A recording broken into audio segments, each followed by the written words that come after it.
Hello everyone, welcome to our channel education hotspot. और अपनी आज की क्लास में हम लोग जो चैप्टर स्टार्ट कर रहे हैं दैट इज मनी। ये आपका क्लास 12th का मैक्रो इकोनॉमिक्स का चैप्टर है। अब हमारे माइंड में इसको स्टार्ट करने से पहले दो क्वेश्चन आएंगे। सबसे पहली बात कि व्हाट इज मैक्रो इकोनॉमिक्स। तो व्हाट इज मैक्रो इकोनॉमिक्स, ये जो बेसिक है माइक्रो मैक्रो इकोनॉमिक्स का, ये मैंने क्लास 11 की इंट्रोडक्शन की पार्ट फर्स्ट की वीडियो में बहुत डिटेल में कवर करा है। नीचे डिस्क्रिप्शन में आपके पास लिंक मेंशन होगा, आप लोग वहाँ पे जाके अगर आपको बेसिक मीनिंग क्लियर नहीं है माइक्रो मैक्रो का तो आप लोग वहाँ से देखेंगे। नेक्स्ट क्वेश्चन जो आप लोगों के माइंड में आएगा दैट इज की व्हाई मनी। अभी तो नेशनल इनकम भी पहले चैप्टर हमारे 3-4 चैप्टर पहले के पेंडिंग है, वो चैप्टर हम लोग कब करेंगे। तो फर्स्टली विल डू मनी, उसके बाद वो चैप्टर्स जो है वो सारे चैप्टर आपस में इंटरकनेक्टेड है, इसके बाद हम लोग उन चैप्टर को भी कवर करके चलेंगे। फर्स्टली हम लोग कवर करेंगे मनी और बैंकिंग वाला चैप्टर। ओके, तो स्टार्ट करते हैं मनी। देखिए, मनी की बात करूँ तो सिलेबस में मनी चैप्टर बहुत बड़ा चैप्टर नहीं है। मनी बहुत छोटा सा कंसेप्ट है कि मनी क्या होता है और मनी के फंक्शंस की बात की जाएगी। प्लस आपसे कहा जाएगा कि मनी के स्टॉक मेजर्स क्या है, जिसमें भी एक स्टॉक मेजर ही है आपके सिलेबस में।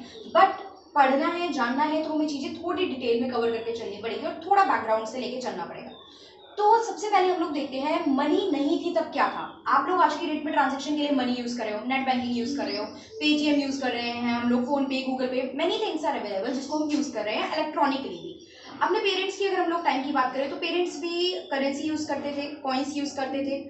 पेरेंट्स से पहले अगर हम लोग अपने ग्रैंड पेरेंट्स की बात करें, ठीक है, पेरेंट्स के टाइम में भी आप लोग सुनते होंगे वो लोग बोलते हैं 50 पैसे चलते थे, चवन्नी अठन्नी ये सब चलता था। तो उस टाइम पे वो चीजें वैलिड थी, बट आज वो एग्जिस्ट नहीं है। आज जब चवन्नी अठन्नी लेके जाओगे कुछ सामान खरीदने तो आपको वो सामान नहीं मिलेगा। तो ये क्या हो रहा है, over the period of time चीजें क्या हो रही है, चेंज होती जा रही है।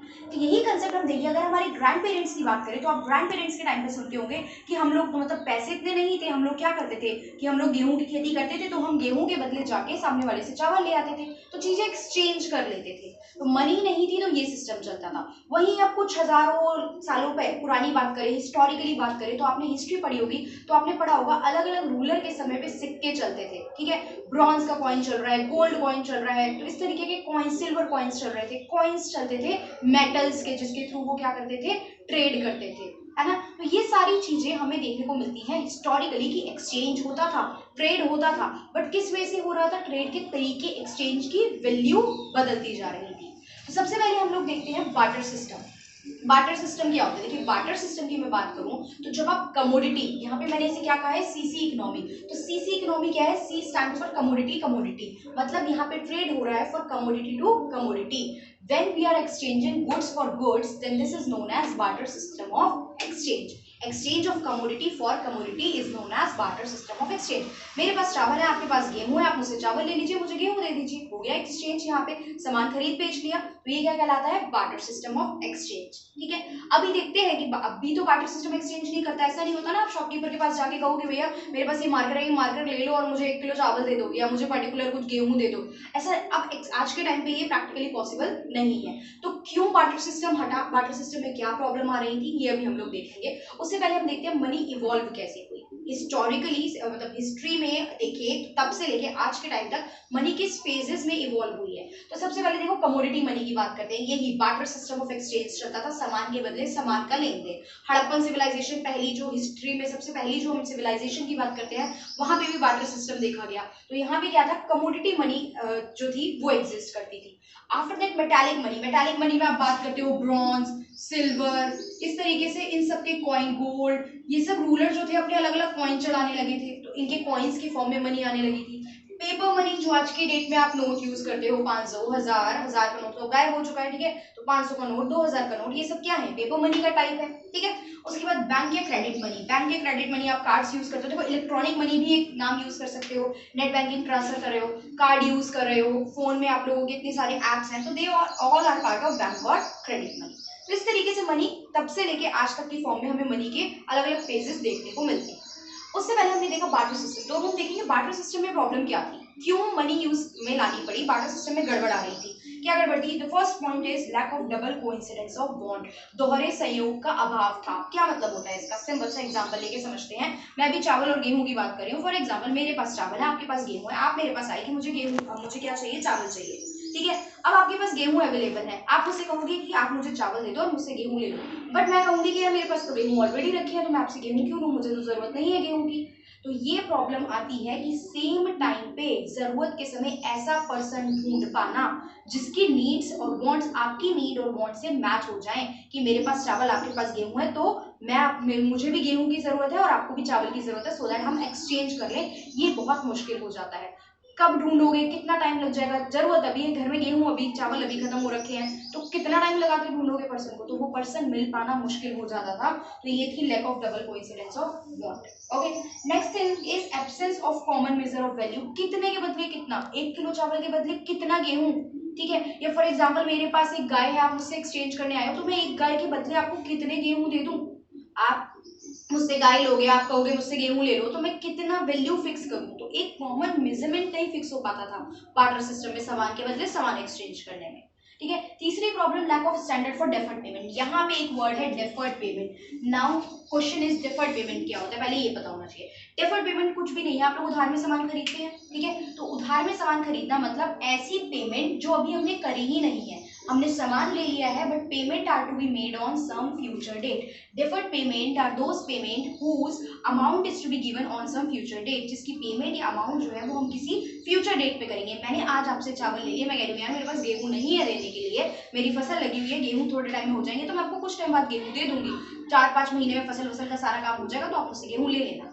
आज मैंने आपसे चावल ले लिए और मैं आपको 5 महीने बाद गेहूं दूंगी, तो 5 महीने बाद कितने गेहूं दूं, 1 किलो चावल के बदले क्या 1 किलो ही गेहूं दूंगी। तो कितनी वैल्यू वो फिक्स होनी चाहिए, ये इसका भी कोई स्टैंडर्ड, कोई माप नहीं था। तो यहाँ डेफर्ड पेमेंट की प्रॉब्लम आती थी कि डेफर्ड पेमेंट के लिए कैसे स्टैंडर्ड सेट होंगे। Next thing is difficulty in storing. गेहूं, चावल, ऐसी सब कैटल्स हो गई, गाय, भैंस, भेड़, बकरियों में आप ट्रेड कर रहे हो, तो उनको रखोगे कहाँ, जगह चाहिए। प्रॉब्लम आती थी स्टोरेज की, ये प्रॉब्लम है। Lack of divisibility. डिविजिबिलिटी की क्या प्रॉब्लम है, फॉर एग्जांपल आप मेरे पास लेके आए कि मुझे अपनी एक पर्टिकुलर अपना एक गाय दे दो और मुझसे क्या ले लो, गेहूं ले लो, तो भैया आपको 5 किलो गेहूं देने के चक्कर में मैं क्या पूरी गाय दे दूं। पूरी गाय की वैल्यू और 5 किलो गेहूं की वैल्यू सेम है, नहीं है। क्या गाय को आधा काट के दे सकते हैं, नहीं दे सकते।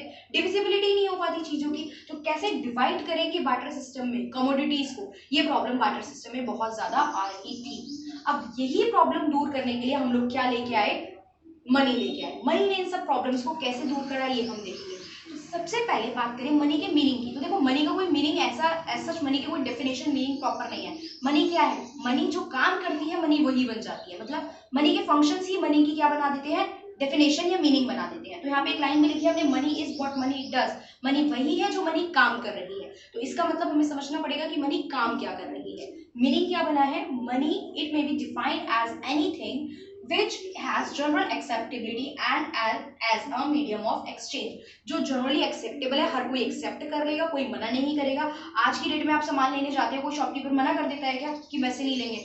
आजकल तो जनरली देखो आप मोस्टली 99% लोगों के पास पेटीएम भी यूज कर रहे हैं आजकल। इनफैक्ट आपके जो ये सब्जी वाले और जो हॉकर्स होते हैं ये लोग भी पेटीएम यूज करने लगे हैं। तो जो चीजें जनरली एक्सेप्टेबल हो प्लस क्या हो, मीडियम ऑफ एक्सचेंज, मतलब सामान का लेन देन हो सकता हो, वो क्या कैटेगराइज की जाती है, हम मनी। अब फंक्शन देखते हैं, ये सारे मनी के फंक्शंस ही थे। कैसे, 2 पार्ट में कैटेगराइज किया है broadly, primary and secondary. Primary function की बात करते हैं। प्राइमरी फंक्शन में क्या पहला फंक्शन है, मीडियम ऑफ एक्सचेंज। अच्छा, बार्टर सिस्टम की पहली प्रॉब्लम क्या थी, lack of double coincidence of want. Same person नहीं मिल पाता था। यहाँ पे क्या है, मुझे चाहिए ही नहीं वो पर्सन जिससे मेरे वाली चीज की जरूरत हो। आपको कोई सामान लेना है, ठीक है, दुकान पे जाओ, दुकान में पैसे दो, सामान लेके आ जाओ। उस दुकानदार के पास पैसे पहुंच गए, अब उसको जिस भी चीज की जरूरत होगी वो उन पैसों की हेल्प से वो सामान परचेज कर लेगा। कोई प्रॉब्लम नहीं है कि आपकी और उसकी नीड्स मैच होनी चाहिए। तो मीडियम ऑफ एक्सचेंज का काम करती है मनी। उसके अलावा major of value. Major of value मतलब अभी हमने देखा कॉमन मेजर नहीं था, लेकिन अब आपने स्टैंडर्ड फिक्स कर दिया कि 1 किलो चीज इतने की आएगी भैया, ये इतने का आएगा, ये इतने का आएगा, इसके बदले आपको इतना पे करना पड़ेगा। तो यहाँ पे एक कॉमन मेजर ऑफ वैल्यू है जो मनी की फॉर्म में क्या हो चुका है, फिक्स हो चुका है। तो प्रॉब्लम हमारी आसान हो गई है। सेकेंडरी की बात करें, सेकेंडरी में एक है standard for deferred payment. Standard for deferred payment क्या होता है, अभी बताया ना डेफर्ड पेमेंट क्या है। तो डेफर्ड पेमेंट, अब आप मुझसे आज सामान ले गए, आप कह रहे हो भैया 5 महीने तक मेरे पास पैसे नहीं है, मैं पैसे नहीं दे सकता। अब मनी के फॉर्म में 5 महीने लेट पेमेंट करने के लिए आपके पास बहुत आसान तरीका है। 5 महीने डिले करोगे ना, ठीक है, मुझे 5 महीने का इंटरेस्ट दे देना, हम कैलकुलेट कर लेंगे कितना इंटरेस्ट, कितना ब्याज पड़ेगा 1 महीने का। तो आप मुझे 5 महीने लेट पेमेंट करो तो 5 महीने का इंटरेस्ट दे दो, 1 साल लेट करो तो 1 साल का इंटरेस्ट दे दो, मुझे कोई प्रॉब्लम ही नहीं है। तो कितना आसान हो गया यहाँ पे फ्यूचर पेमेंट के लिए क्या करना, एक स्टैंडर्ड फिक्स करना, ठीक है।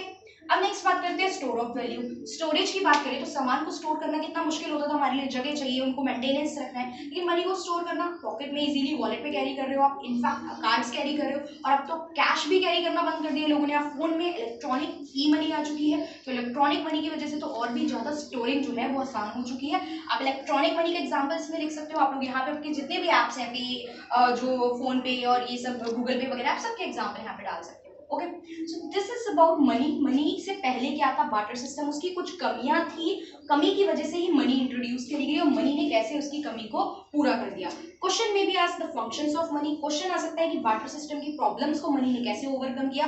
पूरा क्वेश्चन ना आने की वजह सिर्फ 3 मार्कर में ये भी आ सकता है कि how many solve the problem of double coincidence of bond, तो आपको सिर्फ डबल कोइंसिडेंस ऑफ बॉन्ड को समझा के सिर्फ ये वाला पार्ट समझाना है। Okay, so this is all for today. Money का हमने ये कंसेप्ट कर लिया, नेक्स्ट क्लास में हम मनी के स्टॉक मेजर्स करेंगे और आगे का लीगल कुछ टर्म्स और डेफिनेशन है वो करेंगे। Thank you for watching the video.